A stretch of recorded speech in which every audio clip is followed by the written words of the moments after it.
And like I said, bear with me as I talk. Obviously, while I speak English for the most part of my working days, I'm a native born Swede, but I'll be doing this presentation in English. And as you already heard, we're facing a new chapter within commerce. And what I'll be talking about today is a shift we've seen from D2C to connect to consumer. And just to kick things off, if we haven't met before, my name is Susanne. I work for Shopify in the Nordics. I've been employed at the company for roughly 4.5 years. I previously worked at the Swedish startup Ticktail that was acquired by Shopify in 2018.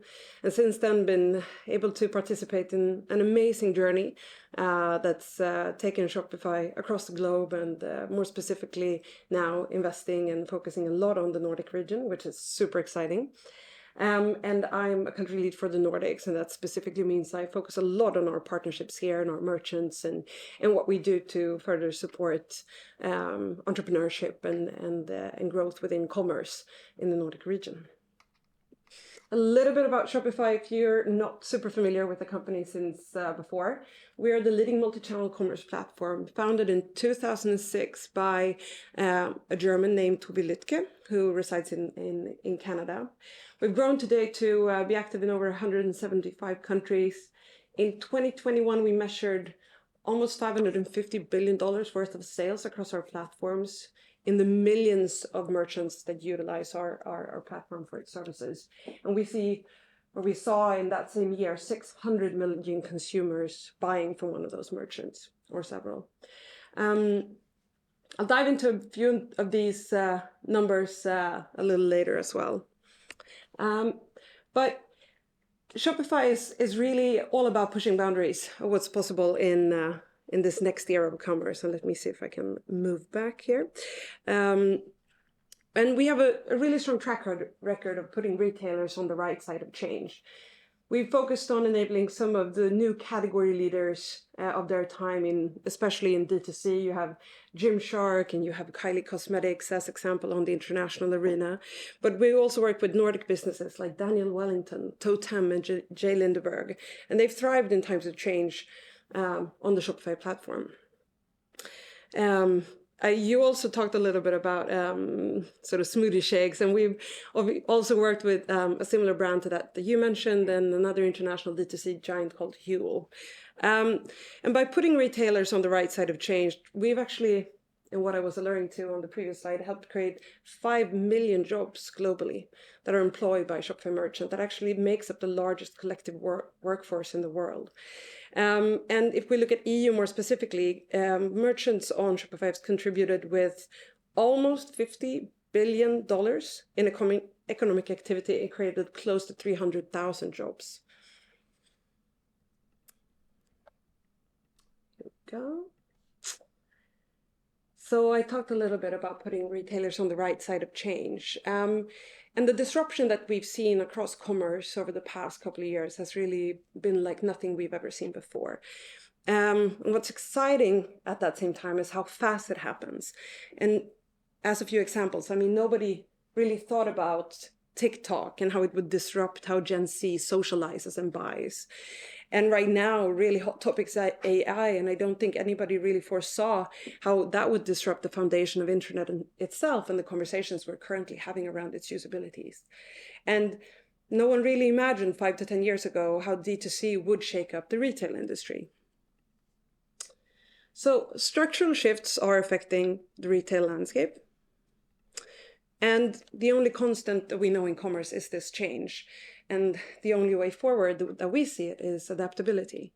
So over the past 2 years, we've seen millions of businesses display resilience in the face of unexpected structural shifts, from the pandemic to the war in Europe now in Ukraine. And the change we're seeing right now comes in the form of structural shifts in 3 predominant areas. It's the state of the economy, the internet, and privacy.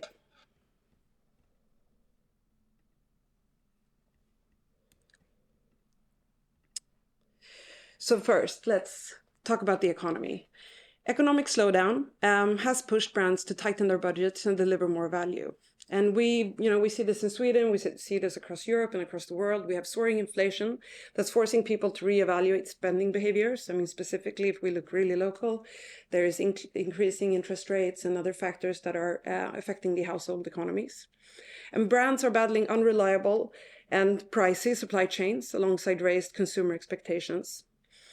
Retailers are having to adapt their growth strategies, for example, by introducing new discounts, exploring new product categories, or shifting their market focus, exploring new potential expansions.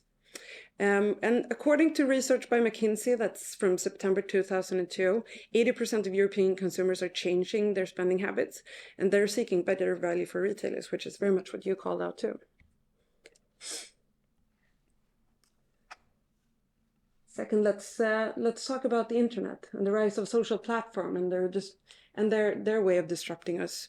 So commerce has exploded on social platform. This is nothing new on Instagram and TikTok and even YouTube. And AI is helping brands reduce toil in their day-to-day, better cater to their customers and create frictionless commerce experience. But what's more, it's no longer enough to actually rely on the D2C model, because established brands, as you can see here on the graph, they have played catch up. They've embraced the D2C innovation. So just as an example, Nike, in 2021, their D2C sales grew by 30%, which was up to then, let me double check, $16.4 billion.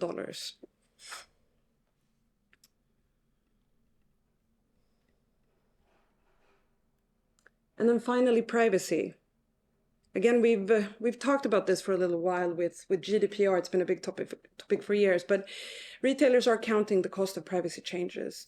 And for example, Apple's decisions to allow users to opt out of tracking services has made it harder and more expensive to acquire consumers. The privacy shift has resulted in almost $18 billion in lost revenue among Facebook, Twitter, Snap, and YouTube. And that's 2022 numbers. And this is according to an estimate by Lotame, a data management company. And for merchants, their marketing strategies can't stand still. They must adapt their marketing mix in order to balance this increasing cost and these headwinds. So these structural shifts are basically a result that retailers, big and small, can't really afford to sit on the sidelines. They need to act now. The reality is that and what keeps many of us up at night is consumers are, like you called out, more discerning with their spend and their loyalties. They're harder to reach and are spread across so many more surfaces than ever before. So you need to cultivate not only a community, but you need to cultivate a community across multiple platforms and places at the same time. And that's why at Shopify, we believe connecting to consumer is perhaps more important than ever before. So what does the future of commerce look like? Well, Commerce Next Chapter is all about the vast new opportunities that exist for brands, businesses, and developers to connect to consumers and build long-term relationships and loyal communities. So commerce is not only about the transaction, but it's about the connection. There are many pathways to consumer, and this new era places authenticity, loyalty, and trust at the heart of every merchant interaction or merchant-consumer interaction. It's where brands are smart about telling their unique story across multiple pathways to cultivate communities and buyers. So I'd like to call out a Swedish example that I'm constantly really just impressed by and inspired by, and it's Astrid Wild. They've been able to build a brand that's almost completely co-created together with their community. Astrid Wild focuses on outdoor clothing for women, and they've leaned on social media as a pathway in order to really establish this loyalty and connection to their consumers.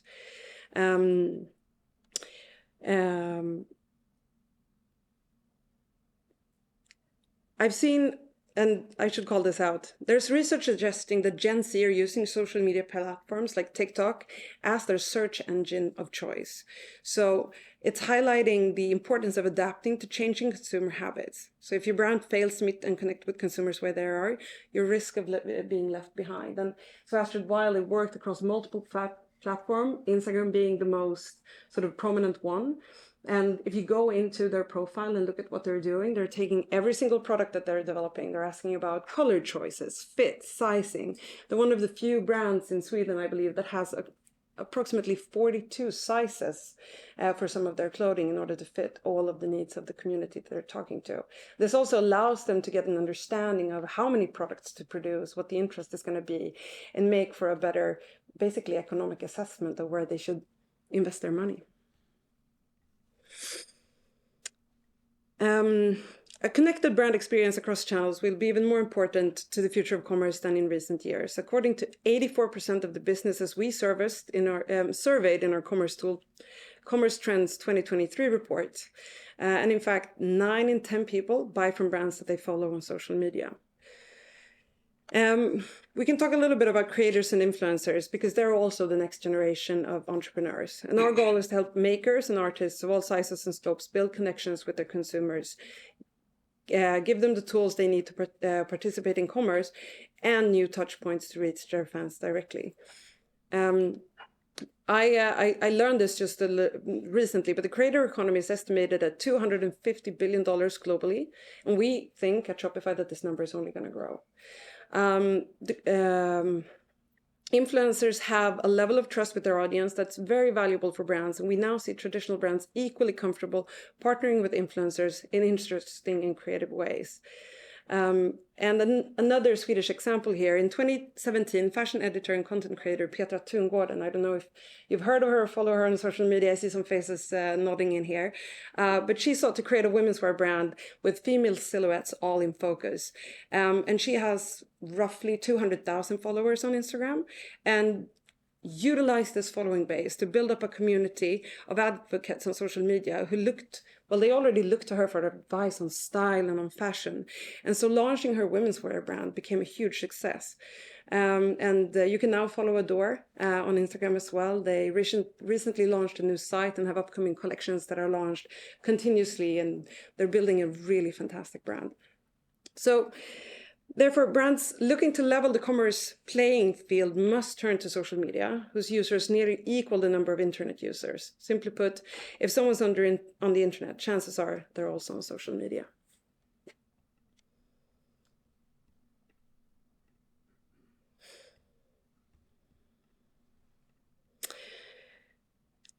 Agility, innovation, and planned chaos are keys to keeping your brand ahead of the game.